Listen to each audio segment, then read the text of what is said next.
Right, today we are going to take the carb apart and clean it out if necessary. Maybe just change the filter and the fuel lines on the 1998 Seadoo Xp 947 951.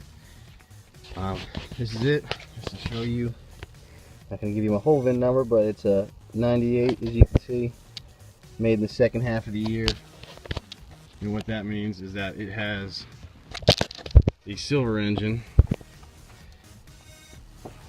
instead of the white catastrophic one, which is a little bit more prone to damage because the water would get into the cylinders and all different parts of the engine and cause cracking, usually I think in the bottom half of the crankcase.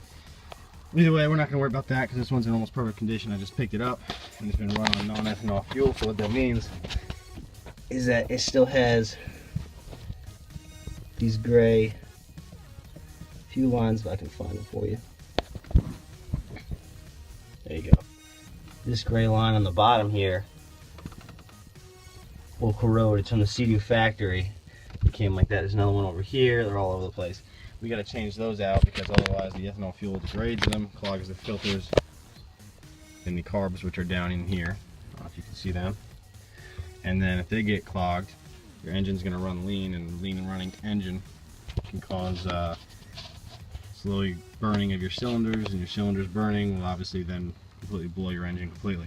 So to stop that, we're going to get to the carb.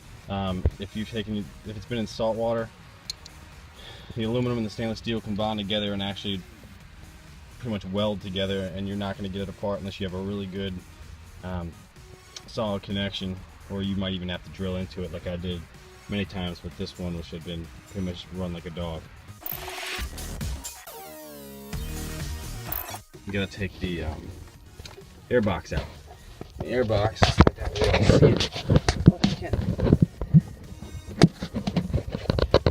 there's these two clamps. You basically have to pop off by pulling this way, and it just unclips. There's one there. There's another one in there somewhere, I believe. Once you do that, you just push, and they're just connected on via rubber gasket at that time. And it's made so you can get it out. Again, made so you can get it out. I never said easily. The only way to do it is to get it and turn it up, pulling it through this way, and I think rotating it slightly, and we'll see what we can do. Assistant things the air box out the way because they're really blocking everything in there. But there you can see more of these gray fuel lines going to each of the carburetors. All you have to do is take these off. It's just a 10mm bolt on either side. Just get a wrench and a socket wrench and just turn those, and then these bands just pull right off. Finally got this sucker. It was way worse than I thought. I had to pop these two little ears off that go in that hole and that hole, along with popping those other things off we said before. Still couldn't get to it. Started to take the exhaust off and then realized that there's a nut down under here that you need a special tool to reach and take off. So if I don't have to remove this, I'm not going to. I've been told you don't. I had to actually move the oil box here. Actually, if you can see, I had to tuck it. You tuck it in between the battery box here and the wall. If you don't tuck it just like this and just keep on pulling, you're not going to get it out. So now that I've done all that, put the phone back in place and put my oil back in place, and hopefully I didn't pull anything loose and make it leak. Obviously check all your wires and everything later. Looks like we leaked some oil down the ground to the exhaust nipple there. So I'm going to clear that all up. So you're going to lose a little oil when you do this, so if you can do it when the oil's empty, that's fantastic, or empty the oil beforehand, but I didn't have that option. Okay, once you remove the air box, you can remove the carburetors, but if you remove the carburetors, you have to take off these 4 Allen bolts that are in there. There's one right there, one on the bottom side. And then the other carb is the same thing, but the other carb is slightly more complicated because the choke is in the way from getting the socket in there. Here's the choke. It connects to the other side. So we're going to take the choke off. It looks like just turning this screw on top there and loosening it and pulling it out, just sliding it out. And then we should be able to access it. Also, you're going to have to remove this bolt that connects the carbs to the exhaust for support. Be careful, because otherwise you'll do what I did, which is drop the bolt on the bottom of the jet ski and you're never going to get it again. Of course, you have one of these, like I said, and start fishing. So far, I got the 2 washers that were in there, but I'm missing everything else. So, till then, we'll be fishing. But of course, when you're fishing, you gotta be drinking. And they made a nice little beer holder over there. I think they did that on purpose, knowing that this is the most pain in the ass engine you'll ever work on with a Seadoo. Got the 2 washers, but not the bolt. Well, it seems like that bolt is also aluminum, and I'm never going to see that again unless I somehow take the whole engine out. Or maybe 10 years later when I'm just driving down the road and blow the whole thing up. Either way, not the most important part, and I can get a replacement screw, no problem. On to taking out the carbs. Powers of beer never fail. Found a trick. You can get an Allen wrench in there.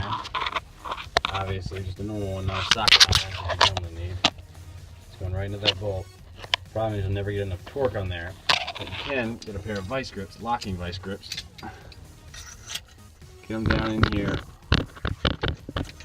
clamp on them, and turn it that way, and you should be able to loosen it. That's only going to work if you got a jet ski in this condition. It's been maintained. If these things have seen saltwater use, the aluminum bolt's going to bond to the steel in the carburetor, and you're going to have, well, you're going to have a hell of a mess, and you're probably going to need something with more torque, like these. Otherwise, you're just going to end up stripping it. If you strip it, then you're drilling into it, but you're not going to be able to drill into something at that angle. You're going to be screwed. You have to take this whole thing off just to get the carbs.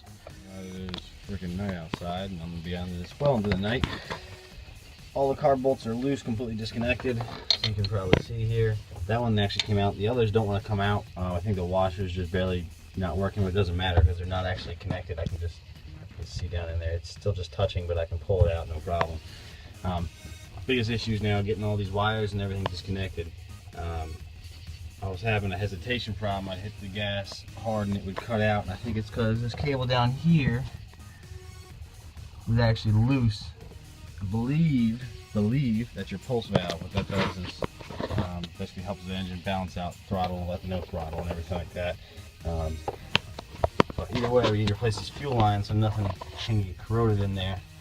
So we're going to take this thing off so I can see, because right behind it is the fuel pump device, which I actually need to take out because it always says I have a full tank and I do not have a full tank. So it's a little magnet in there. I believe it's just stuck. So if I can just smack it, I don't even need to take it out. But we're going to take this bottom hose clamp off, top hose clamp off, take this whole thing rubber out and see what we can see.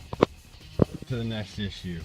If you look down here, there's no way I'm fucking replacing all those little thing that comes out there. There's like four of them way in the back that come out of the gas tank. But if you look at the top, there's a little hatch. That hatch